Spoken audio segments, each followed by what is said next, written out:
तो ये question number 1.124 है इरोडोव का। इसमें देखते हैं क्या कहता है। इसमें कहता है कि a chain of mass m and length l, a chain of mass m length l rest on rough surface table. Rough surface table पे चेन जो है मास m लेंथ l का रेस्ट है ना।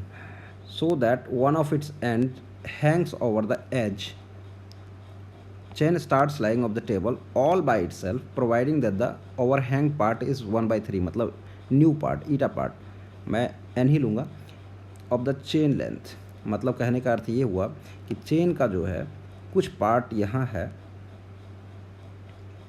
और कुछ पार्ट हैंग कर रहा है।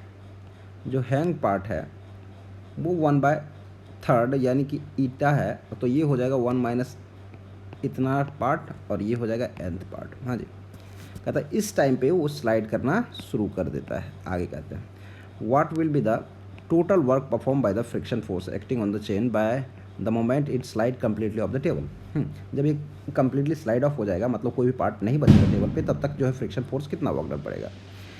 ठीक है, तो अपन लोग चलते हैं इस प्रॉब्लम को देखने के लिए। इस प्रॉब्लम के लिए सबसे पहले हमको फ्रिक्शन कोफिशिएंट चाहिए होगा। तो फ्रिक्शन कोफिशिएंट के लिए क्या करते हैं कि हम इक्वेट करते हैं, क्योंकि इस पर स्लाइडिंग करना शुरू किया इसी सिचुएशन पे, जब nth पार्ट जो है हैंग कर रहा था और 1 माइनस nth पार्ट जो है ऊपर पे पड़ा हुआ था। तो 1 माइनस nth पार्ट का जो होगा फ्रिक्शन कितना लगेगा, म्यू एम जी। तो इसका मान लेते हैं कि लेमडा इक्वल टू होगा m/l, मतलब मास पर यूनिट लेंथ हो गया इसका लेमडा। तो ऊपर वाले पार्ट का मास कितना होगा, तो ऊपर वाले पार्ट का होगा mass sir 1 minus n into L, ये लेंथ हो जाएगा, इंटू लेमडा कर देंगे तो इसका मास होगा। तो ये तो मास होगा, तो म्यू एम जी इस पर फ्रिक्शन लगेगा, तो म्यू इंटू एम इंटू जी फ्रिक्शन लगेगा, जो बराबर होना चाहिए नीचे वाले पार्ट का एम जी के बराबर में। तो वो हो जाएगा एम यानी कि N into L into lambda into g. तो यहाँ से एल लेमडा जी और एल लेमडा जी कैंसिल हो जाएगा। यहाँ से हमारा एक चीज़ आ गया कि म्यू इक्वल टू जो हो रहा है वो कितना हो रहा है, n/1 माइनस n आ गया। ये एक सिचुएशन हमारे पास आ चुका है। अब देखते हैं कि हम लोग को कैलकुलेट क्या करना है। कैलकुलेट ये करना है कि इस फ्रिक्शन के कारण वर्क डन करना है। इसको दो तरीके से कैलकुलेट किया जा सकता है, एक तो सेंटर ऑफ मास मेथड से और एक वेरिएबल फोर्स मेथड से। तो मैं वेरिएबल फोर्स मेथड बता रहा हूँ यहाँ।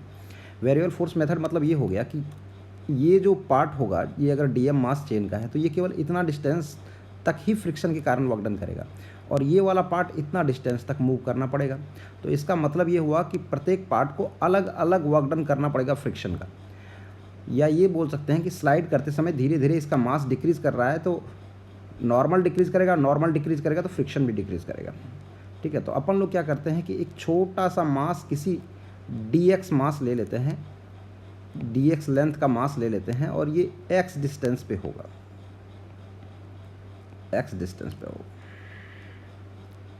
है ना, x डिस्टेंस पे होगा। तो इस ds का dm कितना हो जाएगा, तो dm equal to length into lambda, तो यहाँ हो जाएगा dx इंटू लेमडा, है ना, dx इंटू लेमडा हो जाएगा। तो इस पर इसका नॉर्मल कितना लग रहा होगा भैया, तो इसका नॉर्मल लग रहा होगा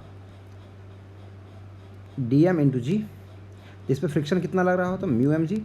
तो म्यू इंटू एम यानी कि dm, dm की जगह पे लिख देंगे dx into L, dx into lambda, sorry dx into lambda. ये हो गया dm की जगह पे dx इंटू लेमडा इंटू जी। ये फ्रिक्शन लगेगा और इस फ्रिक्शन के कारण इस वाले मास को कितना वर्क डन करना पड़ेगा, इंटू एक्स। ये छोटा सा वर्क डन करना पड़ेगा, यानी कि इसको dw बोल देते हैं। क्योंकि फ्रिक्शन उल्टा डायरेक्शन में लगेगा तो इसको माइनस सिंबल दे देते हैं। तो ये हमारा वर्क डन हो गया हमारा छोटे से मास के लिए। अब इच मास को लेना पड़ेगा, तो इच मास के लिए हमको सब मास का वर्क डन लेना पड़ेगा। तो कहाँ से कहाँ वर्क डन कराएंगे सब मास का वर्क डन, तो हम लोग ले चुके हैं कि प्रत्येक मास जो है x वर्क डन करेगा, लेकिन x कहाँ से कहाँ वेरी करेगा, x वेरी करेगा 0 से लेकर के 1 माइनस n इंटू एल तक।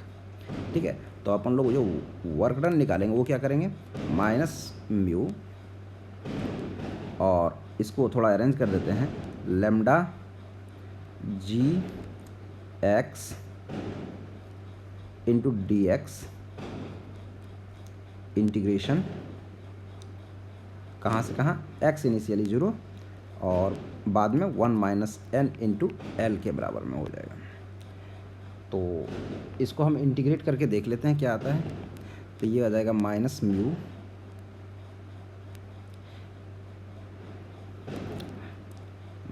म्यू और लैम्डा इंटू जी और x का हो गया x² 2। लिमिट लगा देंगे कि पहले जो है 0 बाद में होगा 1 माइनस n इंटू एल के बराबर में।